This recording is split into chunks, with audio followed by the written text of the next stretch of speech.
Sahabat-sahabatku yang dirahmati Allah, Assalamualaikum warahmatullahi wabarakatuh.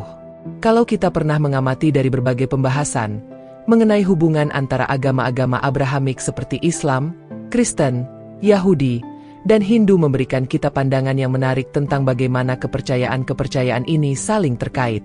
Salah satu contohnya adalah kisah Nabi Nuh, yang tidak hanya terdapat dalam Islam, Kristen, dan Yahudi, tetapi juga memiliki keterkaitan dalam tradisi Hinduisme.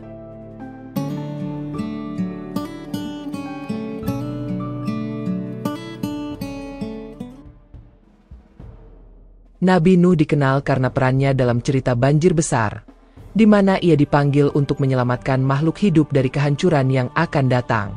Dalam konteks Hinduisme, kita menemukan kisah Manu, yang dianggap sebagai raja pertama dunia dan penerima dari petunjuk ilahi yang mirip dengan kisah Nabi Nuh. Manu menerima peringatan dari seekor ikan yang sebenarnya adalah penjelmaan dari Wisnu, dewa pemelihara dan pelindung dalam agama Hindu.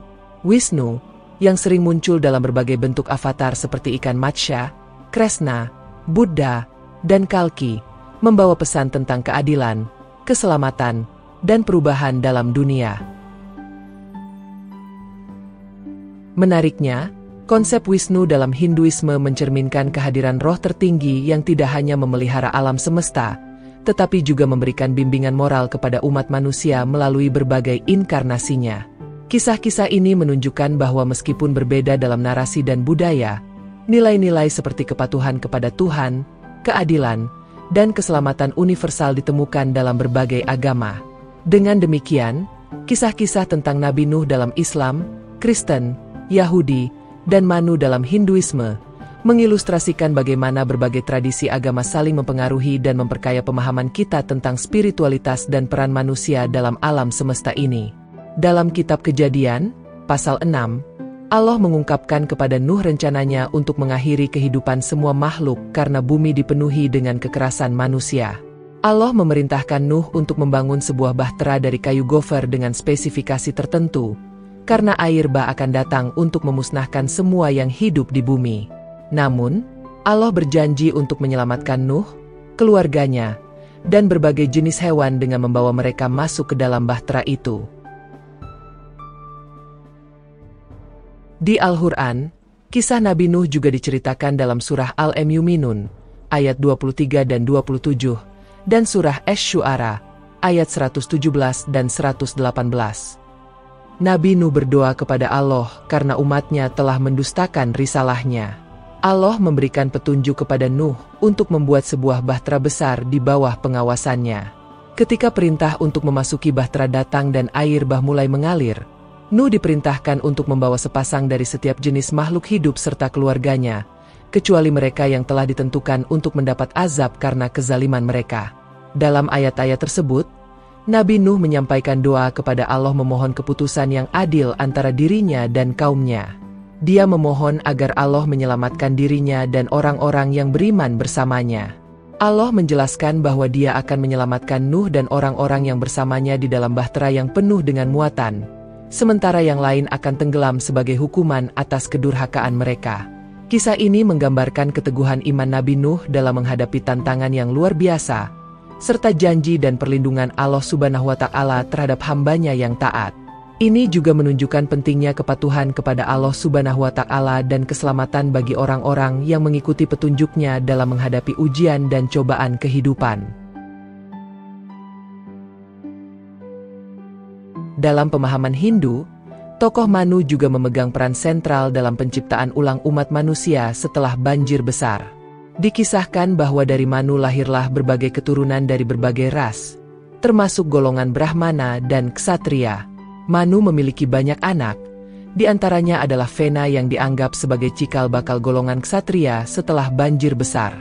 Seperti Nuh dalam tradisi Islam dan Kristen, Manu dianggap sebagai tokoh yang memulai kembali keturunan manusia setelah bencana banjir besar.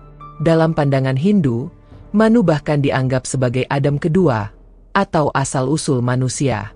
Di kitab Kejadian, pasal 9 ayat 1, Allah memberkati Nuh dan keturunannya, serta memerintahkan mereka untuk berkembang biak dan memperbanyak jumlah mereka di muka bumi.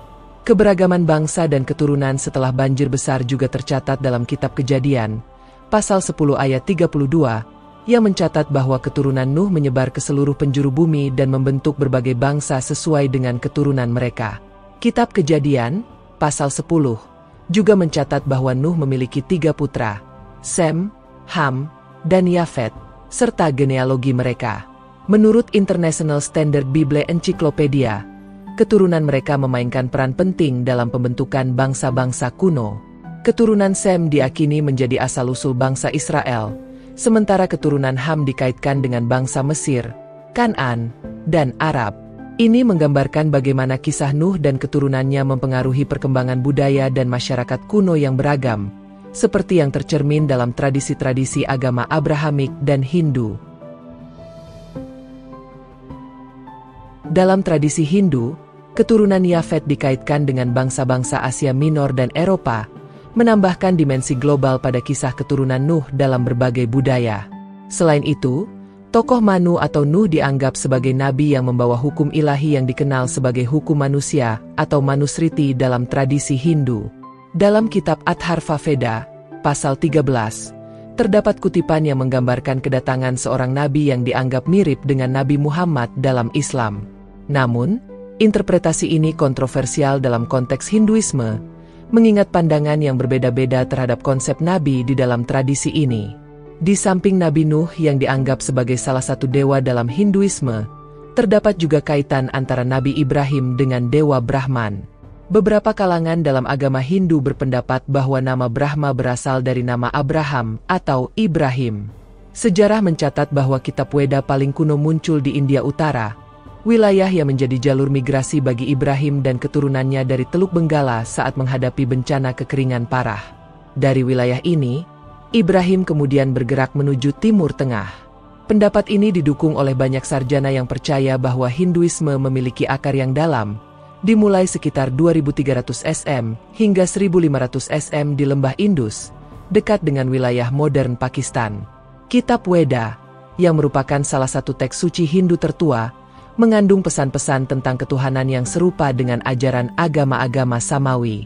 Misalnya, dalam Yajurveda disebutkan bahwa Tuhan tidak memiliki bentuk fisik dan layak disembah dalam keagungannya yang maha suci. Atharva Veda menyatakan bahwa Tuhan adalah maha besar, sementara Rig Veda menegaskan keesaan Tuhan dan memperbolehkan pemanggilannya dengan berbagai nama. Dengan demikian, perspektif Hinduisme tentang tokoh-tokoh seperti Nabi Nuh dan Nabi Ibrahim memberikan gambaran yang kompleks dan mendalam tentang hubungan antaragama serta nilai-nilai spiritual yang bersama-sama dihormati dalam berbagai tradisi agama. Ya, memang ada kemungkinan bahwa kata Veda dalam bahasa Sanskerta memiliki keterkaitan dengan kata beda dalam bahasa Indonesia. Seperti yang kita ketahui, banyak kata dalam bahasa Indonesia yang memiliki akar kata yang sama dengan bahasa Sanskerta, karena kedua bahasa tersebut memiliki asal-usul yang sama dari keluarga bahasa Indo-Arya. Jika kita mengasumsikan bahwa Veda terkait dengan beda, kita bisa melanjutkan spekulasi bahwa VDE, mungkin maksudnya Veda, memiliki keterkaitan dengan kata Furchon, yang berarti pembeda dalam bahasa Indonesia. Ini menunjukkan kemungkinan adanya hubungan antara konsep-konsep dalam teks Weda dengan pemahaman modern tentang perbedaan atau pembeda. Namun, pernyataan bahwa Nabi Ibrahim adalah Dewa Brahma adalah kontroversial. Dalam konteks agama Hindu, Brahma adalah salah satu dari 3 dewa utama, Trimurti, yang bertanggung jawab atas penciptaan alam semesta. Sementara itu, dalam Islam, Nabi Ibrahim, atau Abraham dalam bahasa Inggris, adalah seorang nabi yang dikenal karena kepatuhannya kepada Tuhan dan sebagai leluhur agama-agama Samawi seperti Islam, Kristen, dan Yahudi. Pendapat yang mendukung bahwa Nabi Ibrahim dan Dewa Brahma memiliki kemiripan mungkin merujuk pada aspek-aspek simbolis atau interpretatif. Namun, secara substansial, Nabi Ibrahim dalam Islam tidak dianggap sebagai dewa atau bagian dari panteon dewa dalam agama Hindu. Kisah tentang Nabi Ibrahim dalam Islam, termasuk pengujian dengan api dan pengasingan berhala, menunjukkan komitmen yang mendalam terhadap tauhid, keesaan Tuhan, dan penolakan terhadap penyembahan berhala. Pemisahan keyakinan setelah kepergian Nabi Ibrahim, seperti yang disebutkan dalam catatan sejarah bangsa Hindu kuno, mencerminkan dinamika agama dan kepercayaan di masa lalu yang seringkali mengalami perkembangan dan perpecahan dalam hal doktrin dan praktik spiritual. Pernyataan bahwa Abraham atau Brahma adalah satu dan kata yang sama, menurut sejarawan Una King's Porter dalam bukunya The Perpetuity of Tefitting of Christ, mencerminkan pandangan yang kontroversial. Dalam konteks agama Hindu, Dewa Brahma dianggap sebagai dewa pencipta yang disembah, sedangkan dalam tradisi agama Samawi seperti Islam, Abraham atau Ibrahim adalah seorang nabi yang dihormati karena ajarannya tentang tauhid, keesaan Tuhan. Dalam agama Hindu, Brahma dianggap sebagai figur yang dituhankan, dan ada klaim bahwa sosok Brahma ini mungkin memiliki kaitan dengan Nabi Ibrahim atau Bapak Tauhid dalam Islam, berdasarkan beberapa kemiripan simbolis. Misalnya, Brahma memiliki istri bernama Saraswati, yang mirip dengan istri Nabi Ibrahim yang bernama Siti Sarah atau Sarah. Secara geografis, Nabi Ibrahim berasal dari Ur di kota Babylon, Mesopotamia kuno, yang sekarang bagian dari Irak. Beberapa sumber sejarah menyebutkan bahwa suku Ur berkembang menjadi suku Urian, Aryan, atau Arya, dan ini dihubungkan dengan bangsa-bangsa seperti Persia yang mengklaim keturunan dari Ibrahim.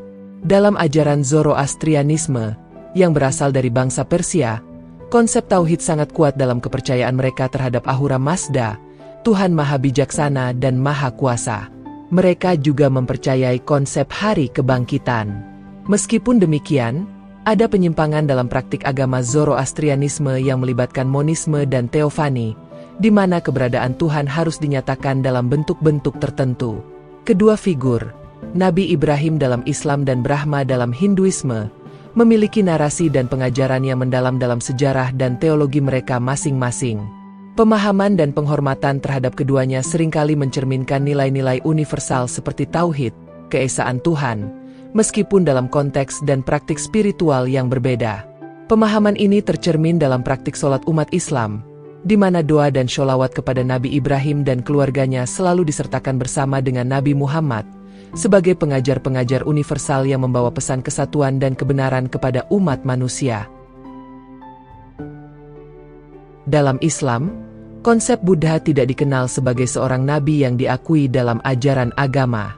Buddha dalam konteks umum merujuk kepada Siddhartha Gautama, pendiri agama Buddha, yang dikenal sebagai guru suci bagi umat Buddha. Ajaran Buddha menekankan pencarian pencerahan batin dan kesabaran. Namun, dalam beberapa interpretasi atau analisis kontroversial, ada yang mengaitkan konsep Buddha dengan Nabi Zulkifli atau Zulkifli dalam Islam. Zulkifli disebutkan dalam Al-Quran sebagai seorang nabi yang memiliki kesabaran yang luar biasa. Beberapa ilmuwan atau penafsir Islam mencoba untuk menghubungkan nama Zulkifli dengan Kapila atau Kapila Vastu, tempat kelahiran Siddhartha Gautama, meskipun hubungan ini tidaklah jelas atau secara konsisten diterima dalam tradisi Islam yang lebih luas. Sejarawan dan analis seperti Alexander Persson telah mencoba melakukan analisis terhadap teks-teks Al-Quran, seperti surah At-Tin, di mana buah tin diinterpretasikan dalam konteks simbolis yang berbeda-beda. Beberapa ilmuwan Islam menganggap bahwa buah tin dapat diasosiasikan dengan tempat di mana Buddha mencapai pencerahan, meskipun hal ini sangat kontroversial dan tidak diakui secara luas dalam tradisi Islam. Secara umum, dalam Islam, Buddha tidak diakui sebagai nabi atau figur yang memiliki peran dalam ajaran agama. Konsep ini lebih merupakan hasil spekulasi atau interpretasi individu yang tidak diakui oleh mayoritas umat Islam atau otoritas keagamaan Islam.